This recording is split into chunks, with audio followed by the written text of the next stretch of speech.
the famous Miss Jane Jacobs. And her famous book, 1961, The Death and Life of Great American Cities, very influential. But then she wrote about 4 other books. The rest of her life, basically, she wrote about economics. And she wrote books like this, like The Nature of Economies. And so I've kind of gone on a similar trajectory. This was my first book, How Cities Work. And now I have one about economics.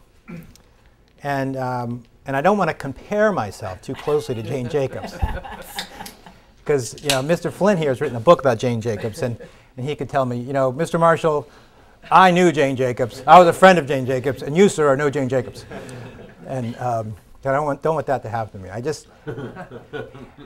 guess I think it's just illustrative that there does seem to be some sort of continuum, that when you start out looking at cities and trying to understand them, it kind of leads you to start thinking about economies.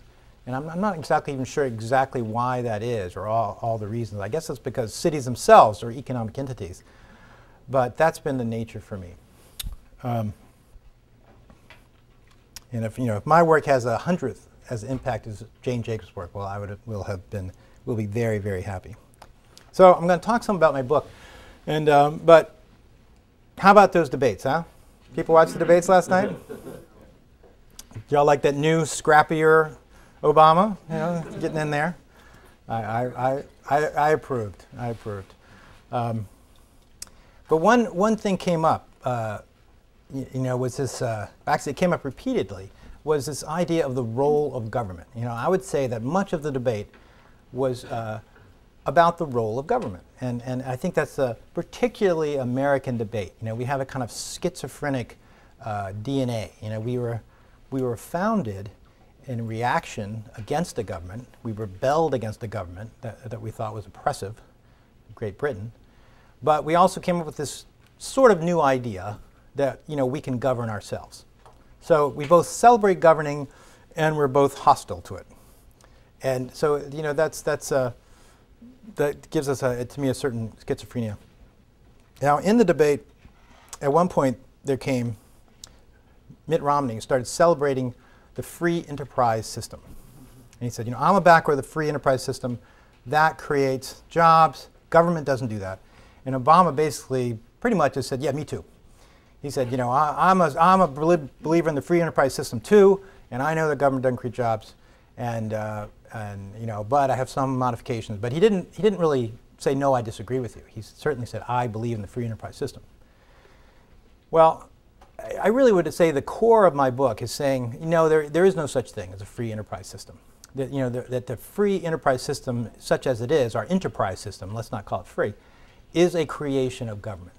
That our traditional separation of government over here in economies and economic and business over there is a false one. And ideas and concepts have effects. And these false concepts basically confuse us and cause us to stumble. And that we should really understand on a deep way that what we call the capitalist system or systems is created by government. And since we are a democracy, that should be part of our democracy. We should talk about, well, how do we want our capitalist system constructed? What kind of capitalist system do we want? And what are the choices? So in the book, I kind of lay out, just not a comprehensive, but just a lot of the ways government builds the deep architecture of our economy. I like that phrase, the deep architecture. And I show and then say, and this stuff is not determined by God, is not immutable, they can be changed. And I think an analogy that worked for me to help people understand the difference between sort of the free market economy and its relationship to government is Prospect Park. There's a very beautiful park near where I live in Brooklyn. And it's called Prospect Park. It was designed by Olmsted and Calvert Vaux. Many consider it their masterpiece. And as a Brooklynite, I can tell you, without bias, maybe a little bit of bias, but it's true, it's actually much better than Central Park, which was also designed by them. I mean, you walk into this park, and it's just beautiful. It has a sense of theater. You walk into it, and you go through these little tunnels, and then you're suddenly in this huge meadow that's a mile long, and you're surrounded by rolling hills, there's lakes, there's little rivers, there's wildlife, and you just go, my gosh, thank you, to those in the 19th century who preserved this wonderful piece of nature. And you go, boy, this is good. And then if you know your urban history, you realize that's completely false. This wasn't preserved or protected. It was wholly created. They moved the earth around. They created little mini mountains. They actually created the lakes and the rivers. They had to bring in special clay from upstate New York so that the water didn't just drain through into the ground. And then the very water supply itself is the New York City water system. The water actually comes via pipe into a waterfall and then goes through the rest of the park. And so it's wholly created. And as my friend Charles McKinney says, another Loeb fellow who's now head of parks design, he said it's one gigantic potted plant. And like a potted plant, it has to be maintained and cared for. And so I think that's a great analogy for our economic system. To some extent, it works so well that we've forgotten that we've created it. We sort of walk around us and go, yeah, this is great, and I can start a business and do that, and this wonderful thing called the supply of laws of supply and demand just work.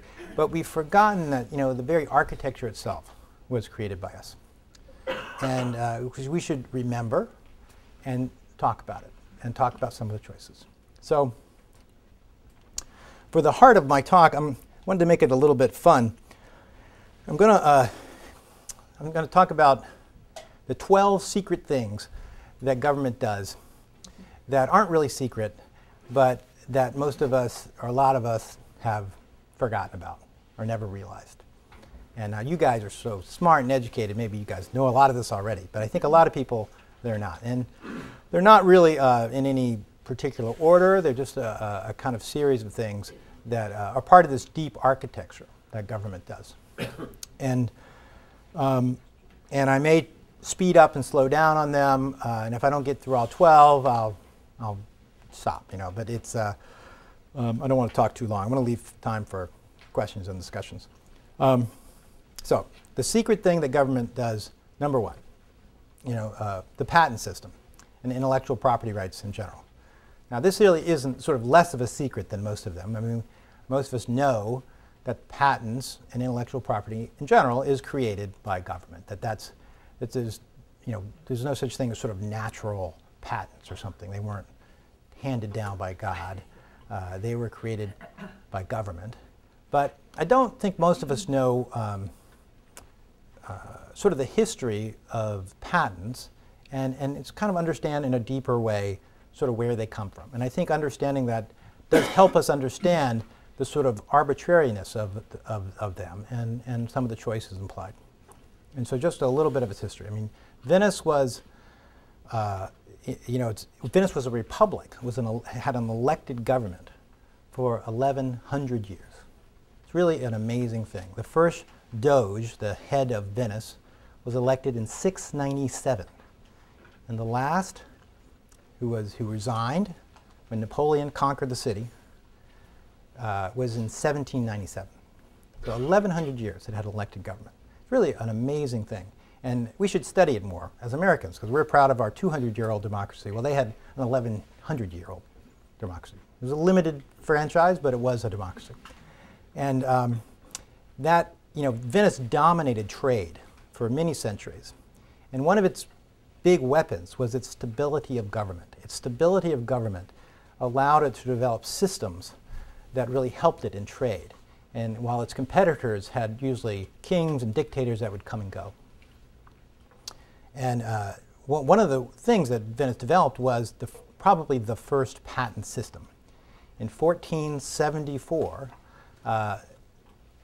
some Venetian came up with this idea of having a patent system.